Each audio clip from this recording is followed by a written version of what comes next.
आपण पाहत आहात जोश मराठी। पाहूया काही ठळक बातम्या। अमरावती शहर गुन्हे शाखेला मिळालेल्या गोपनीय माहितीच्या आधारे वलगाव पोलीस स्टेशन हद्दीतील नया अकोला परिसरात छापा टाकण्यात आला। या धाडीत 2 अवैध कारखान्यांमध्ये मोठ्या प्रमाणात बनावट साबण आणि डिटर्जंट पावडर तयार केली जात असल्याचे उघड झाले। विशेष म्हणजे सर्फ एक्सेल, व्हील आणि फेना यांसारख्या नामांकित कंपन्यांच्या नावाने हा बनावट माल पॅक करून बाजारात विक्रीसाठी पाठवला जात होता। ग्राहकांची फसवणूक करून मोठ्या प्रमाणात काळा बाजार सुरू असल्याचे प्राथमिक तपासात समोर आले आहे। या कारवाई दरम्यान पोलिसांनी तयार माल, कच्चा माल, पॅकिंग साहित्य आणि 5 मशीन्स असा एकूण 71,20,000 रुपयांचा मुद्देमाल जप्त केला आहे।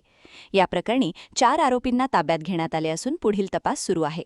शहरात बनावट मालाचे मोठे रॅकेट कार्यरत असल्याची शक्यता पोलिसांकडून व्यक्त करण्यात येत आहे। दरम्यान नागरिकांनी कोणतेही साबण किंवा डिटर्जंट खरेदी करताना उत्पादनाची खात्री करून घेण्याचे आवाहन पोलिसांनी केले आहे। काळा बाजार आणि बनावट उत्पादनांवर अमरावती पोलिसांची ही मोठी कारवाई मानली जात आहे।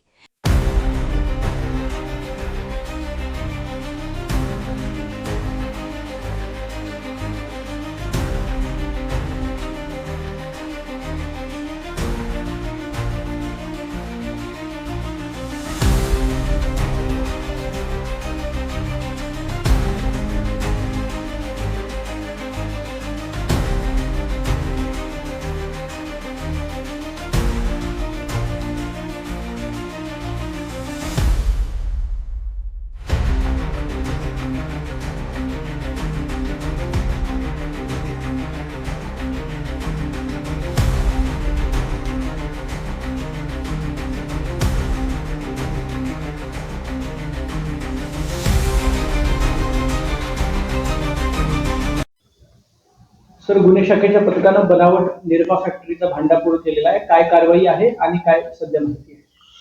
आज 5 मे रोजी गुन्हे शाखेच्या पथकाला वलगाव पोलीस स्टेशन हद्दीमधल्या नया अकोले रोड या भागामध्ये काही युवक हे बनावट पद्धतीनं साबण आणि निरमा याचं प्रोडक्शन करत आहेत आणि मोठ्या प्रमाणात प्रोडक्शन करत आहेत अशी बातमी मिळाली। अशी बातमी मिळाल्यानंतर सविस्तर बातमीची हकीकत मान्य पोलीस आयुक्त सरांच्या कानावर टाकून त्यांची परमिशन घेऊन आम्ही पूर्ण पथक अशा ठिकाणी तिथं छापा मारला। छापा मारल्यानंतर तिथं मोठ्या प्रमाणात आम्हाला साबण आणि निरमा हा तयार करण्यासाठी लागणारा कच्चा माल, त्याचे केमिकल्स, त्याचे पॅकिंग, लेबलिंग इत्यादी साहित्य तिथं आढळून आलं। त्याचप्रमाणे त्या तयार करण्यासाठी लागणाऱ्या मशीन्स तिथं मिळून आल्या आणि या मशीन आणि या कच्च्या मालातून तयार झालेला पक्का माल असाही त्या ठिकाणी मिळून आला। असा सगळा टोटल मुद्देमाल हा 72 लाख रुपयांचा आम्ही पंचासमक्ष त्या ठिकाणी सीज केलेला आहे।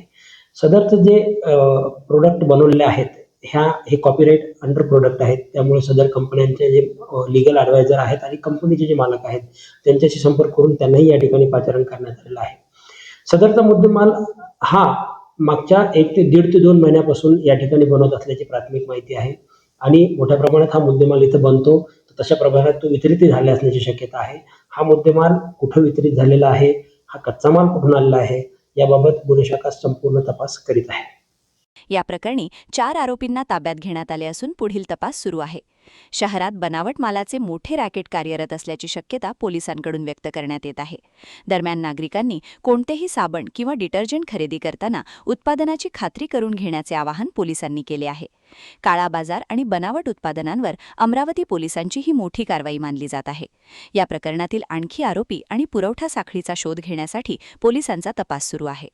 जोश मराठी, अमरावती।